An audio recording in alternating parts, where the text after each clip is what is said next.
So, I was married to a 90-year-old lady before. Gonna say this right now. I've talked about this before, but I'm gonna give you guys a summary just in case you guys don't know. I was homeless at the prior age of 18. I had just beaten a very horrifying battle on my body with a very debilitating disease, and my mother had kicked me out immediately. So I was like, well, this sucks. So, after I got kicked out, I was homeless, living behind a bakery and visiting a hospital. Ended up hanging out with this old lady. She said, hey, I would like to spend the last few years of my life with somebody young and handsome. Would you like to spend the last days with me? And I said, sure, 100%. Ended up getting married to a 90-year-old lady. She housed me. It was nice. We ended up doing a lot of events. We went hiking. We went camping. We did a whole bunch of fun stuff. It was amazing. Hiking at 90 years old?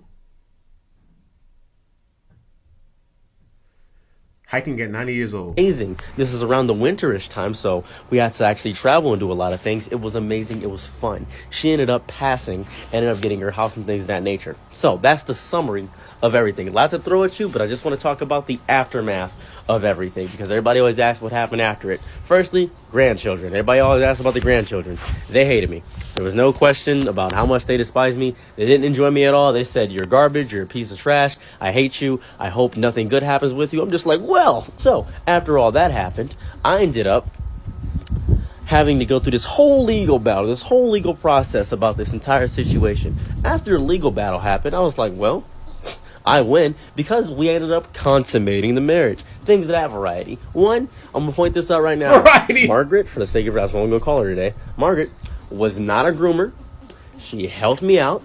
You've probably never been homeless before. It's horrifying. It sucks. You don't want to be out in the cold and winter. It was terrifying. And that's basically the situation there. So what happened after all that? Why don't I have the house? You're probably thinking to yourself, well, this is the house. This is the house. This is not the house.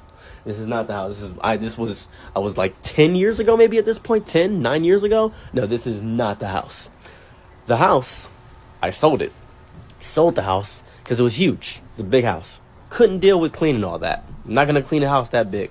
Also, she had a bunch of animals. She had like 9 cats, a bunch of like lizards, a dog. I ended up giving the cats and stuff away to neighbors around the house, to kids and things of that nature. I didn't keep any of the animals. Didn't keep any of them. Couldn't take care of them. I'm not going to be homeless with an animal that's goofy. Like if I'm homeless with a dog, I'm worrying about the wrong roof. Really, I am. So I'm not going to do that. So, after that, I ended up having a great amount of money. Not only from, the life insurance, things of that variety, or from also selling the stuff in our house and the house itself. So I was like, well. What am I going to do? Moved immediately to Vegas. You're probably thinking to yourself, oh, you gambled the money away. I didn't gamble the money away. I didn't gamble all the money away. What am I, a coward? A scoundrel? A fiend? A rapscallion? No, I didn't do that. What I did initially was think to myself, how can I put this money to be used lucratively? No, I gave the money to people at diners. I gave it to people that were struggling, homeless people, just people that were in my situation, people that would never see this amount of money ever. I just gave it away because I felt like my life was already downhill. I lost somebody I had actually learned to love. I was in emotional distress. I was in a depressive state. My life was horrifyingly bad at that point. I went to Vegas because that was the only place where I know everything was sinful. I was like, you know what? I'm just going to go to Vegas and go out there.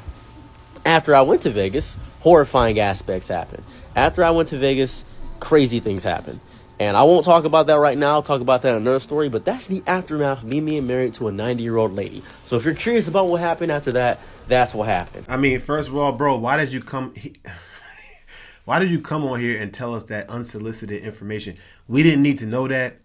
You know what I'm saying? Like, now everybody looking at you crazy for exposing something very personal that was, by the way, legal, but morally, a lot of people argue that that's wrong. You know what I'm saying?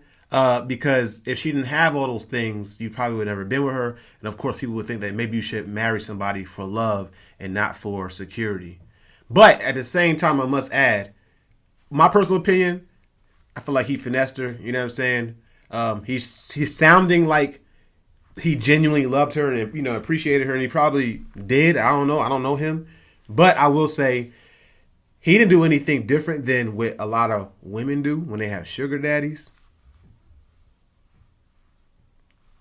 It's the same thing. Like, it's just he has clown hair. He's just missing the red nose. That's it. I mean, that's the difference. Like, women do the same exact thing.